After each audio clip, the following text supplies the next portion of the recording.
So what do you think about in that blend? How much should people be saving? Is it called FIRE lifestyle? Is Yeah, financial independence. So are you like that hardcore? I have these just things I get obsessed with, and it's basically anything I do. I'm just like hardcore about it. But saving was one of those things where was it like a gamified thing for you, or is it actually fun?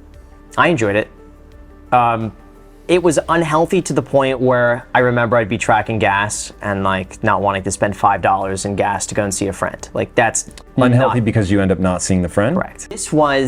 I had a job like around the time I was finishing up high school where I was earning, I think it was like $7.50 an hour, maybe like $8.50. And that $5 in gas, I'm like, that's an hour. Like I'm gonna see this friend for 2 hours tonight. I'm gonna spend an hour of that just working extra to pay that gas. It was like so stupid. Things like that wouldn't have mattered, but I guess I just thought in my mind how hard I would have to work to make that money. And just like doing the cost benefit analysis of going and seeing a friend. Like that's stuff I should not have been doing. Right, so you can spend way too much money and it becomes problematic. You're a degenerate gambler or whatever, you're racking up massive debt. We'll say that you've backed off from that. How do you make that a fun experience? For somebody that's listening now that wants to create some dry powder, to take advantage of opportunities, they're 18, they come to it, they're ready, they want to start getting into it, but they've got no money. How do you make that part of the journey enjoyable? I look at everything as where can I get the best bang for the buck? Like where does my money go the furthest? And let's just say like going out to a bar, we'll give that as an example. The drinks there are $15 each, or here in West Hollywood, like $18 a drink. What if you just have a drink with your friends at at their place, and you go out later, you get one drink instead of three. Well, now all of a sudden you've saved $36 or maybe $40 with the tax and tip. You get pretty much the same experience for way less. So for me, I was just, if I had money, I spent it, just how I always was, living paycheck to paycheck. One time lost my job, I couldn't pay all my bills at the same time. Like I was just always at a razor's edge. And then when I got married, I realized, okay, I have to find a way to make saving money fun. Otherwise, it's gonna be a stressful marriage.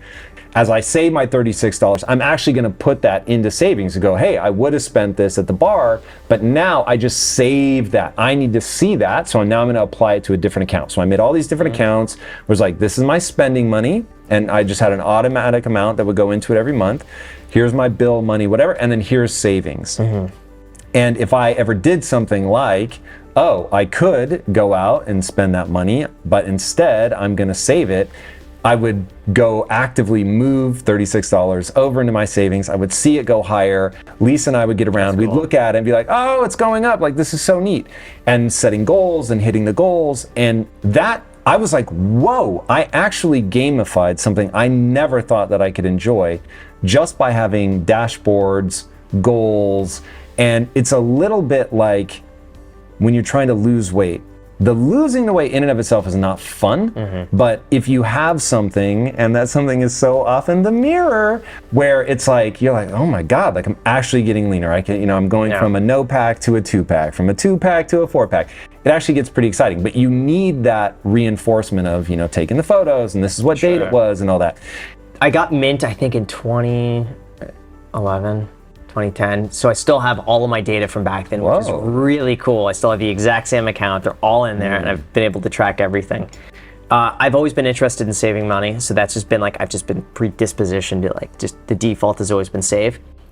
In the beginning though, when I started working as an agent, I was so worried about consistency. If this like, my income was so fluctuating and I had no idea how much money I'd make.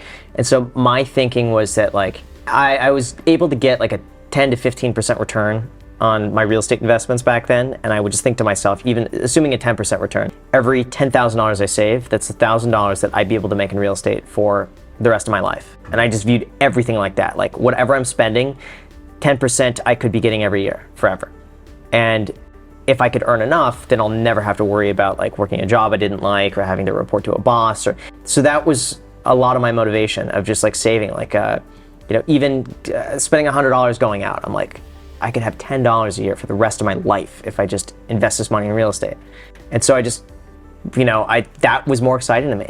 Just making the passive income. And so I just diverted everything towards that. The things that have helped me the most early on, I would say the book, Think and Grow Rich. I think all the mindset exercises and the belief that you could do it really sets you in the right trajectory in terms of where you focus your energy. And I think so many people are only focusing on the negatives. Like, let's just say on this table there's 100 pieces of 100 coins, and then on the other side is 2 of them are winners. I think a lot of people would just focus, oh, look at all the negative around it. Oh, there's all these, only two out of 100, 2% chance of hitting a winner.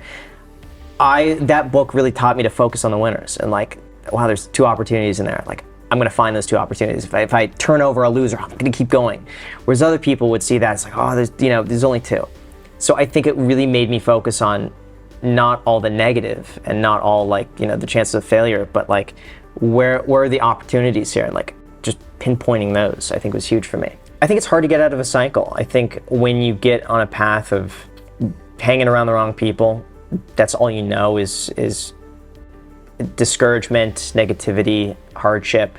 I think it's really difficult to get yourself out of that. And I've been in a very fortunate position, I think, to have a great family who's very supportive. And I guarantee if I didn't have that sort of backing of just supporting me no matter what I wanted to do, I don't know if it would have been as easy as it is for me today if I didn't have that help in the beginning of just emotionally. If I had a bad day, I knew I could talk to my parents about it. Or just have their blessing behind hey, I don't want to go to college, even though they wanted me to go to school. I think that's probably why. I think it's really difficult to get out of that negative, self-fulfilling cycle.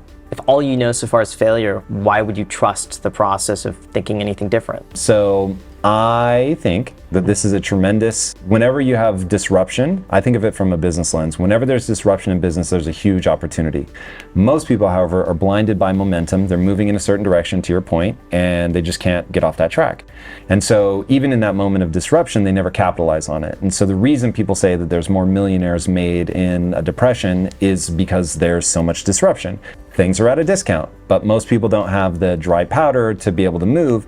But even if they did, they don't have the willingness to make the bet. They don't have the expertise to know which bet to make, even if they do. And so you get this, you just sort of live through it. You go through the hard time, you never do anything. So we have this huge moment of disruption right now. I don't think virtually anybody's going to do anything with it. It's going to be that really narrow band of personality type that has the tolerance for risk. They happen to be at a point in their life where they have just enough dry powder where they can make a small investment. You actually had a really cool story about this. Oh God, where Ford, there was at the beginning of the recession, you invested, you had a lingering account with a couple $100 in it, you put it into Ford stock, and then it ends up make it back. Yeah, it was one of those where I was okay, there's so many little things you had to understand to be the kind of person that would do certain things in that moment. Anyway, they have the couple $100, but they're not going to deploy it against anything. They're going to go into defensive mode. They're not going to get offensive.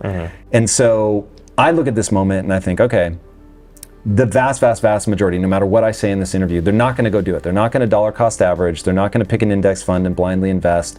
They're not going to realize as the stock market is going down that that's when they should be buying.